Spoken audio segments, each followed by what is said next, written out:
In the news this week, a palliative care nurse warns that assisted suicide is not a form of care. The editor of a conservative website calls for close examination of EDOs. An Olympian and missionary, Liddell, is honoured in China. Hello and welcome to this week's news bulletin from the Christian Institute. A palliative care nurse has warned that assisted suicide compromises the values of her profession and could have devastating consequences for vulnerable people. Jo Fernandez made the comments ahead of a debate on the assisted suicide bill in Parliament next month. She urged other nurses to recognise that helping someone to kill themselves is not a form of care.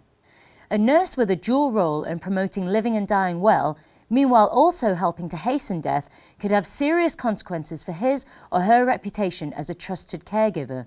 The public need to be able to trust that the nursing profession is based upon sound ethical principles to which its members adhere. Fernandez also said it is imperative for nurses to enhance the experience of dying through better access to excellent care. A cancer patient at the hospice where Fernandez works told ITV News why she has decided to die there and not at a suicide clinic abroad. Janice Beeman was interviewed at the hospice of St Francis in Berkhamsted. Did you consider, have you actually thought about assisted suicide? Very briefly, but as far as I'm concerned, I would like to die in my home country, surrounded by my friends and with the support of the hospice. A new review of evidence on assisted suicide has revealed that it becomes more widespread and more routine in places where the law has been changed.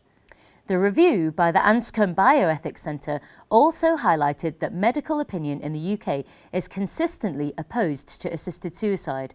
It links to surveys of doctors, British Medical Journal readers and palliative care specialists and notes that the British Medical Association is against changing the law. The editor of an influential Conservative website has urged MPs and peers to look very critically at plans for controversial extremism disruption orders, or EDOs. Writing for Conservative Home, Paul Goodman noted that both the Christian Institute and the National Secular Society have criticised EDOs, saying this combination is so unusual as to make the rest of us sit up and take notice. He criticised the vague wording of EDOs and the fact that the legislation seeks to outline what constitutes hate speech.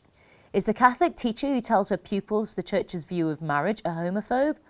Goodman also stressed the importance of the language used in the bill.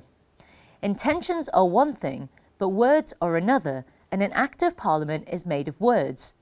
MPs and peers should therefore look very critically at EDOs when the bill eventually arrives. A group of MPs and peers has been criticised for saying that drug users could use human rights laws to stop them being prosecuted. The All-Party Parliamentary Group for Drug Policy Reform released a report that also calls for regulating cannabis to be trialled. The report says that the European Convention on Human Rights could be invoked in support of the argument that possession or purchase or cultivation of drugs for personal use, particularly in small quantities, do not injure other people's rights either directly or indirectly and therefore should not be criminalised. But Labour MP Keith Vaz, chairman of the Home Affairs Select Committee, said the group is misconstruing human rights laws. One exemption, even though minor, could open the floodgates. Human rights legislation is not designed to be used in this way. Anti-drugs campaigner Mary Brett of Cannabis Skunk Sense said the claims are diabolical. Of course drugs injure other people. People can get psychotic when they take cannabis and can get really violent. We see the harm it does to families. Also, people steal to get money to buy drugs. That injures others. And finally, Liddell, the British Olympic champion who later became a missionary, has been honoured for his commitment to the Chinese people. In a gesture of respect and admiration, a statue of the Christian athlete has been erected in the city of Tianjin. It was unveiled in a ceremony attended by his daughters, as well as the survivors of a camp where he was held in the war, and the actor Joseph Fiennes, who has been cast as Liddell in an upcoming film. At the unveiling of the statue, Joseph Fiennes spoke about Liddell, who decided to stay in China when it was invaded by the Japanese in World War II. It's one thing to preach, Bible study or whatever, but it's another to actually live your beliefs under conditions like being in an internment camp. Eric Liddell's daughter Patricia told the Times that she was taken aback at the statue being erected. I find it extraordinary that a statue has been raised. The Chinese don't really raise statues. My father was multifaceted. He didn't just appeal to religious people. He was born in China, he worked in China, he died in China. He's their Olympic hero. He didn't leave the Chinese people when the going got tough. Well, that's all for this week. For regular updates and information on all our stories, plus much more, visit our website at christian.org.uk.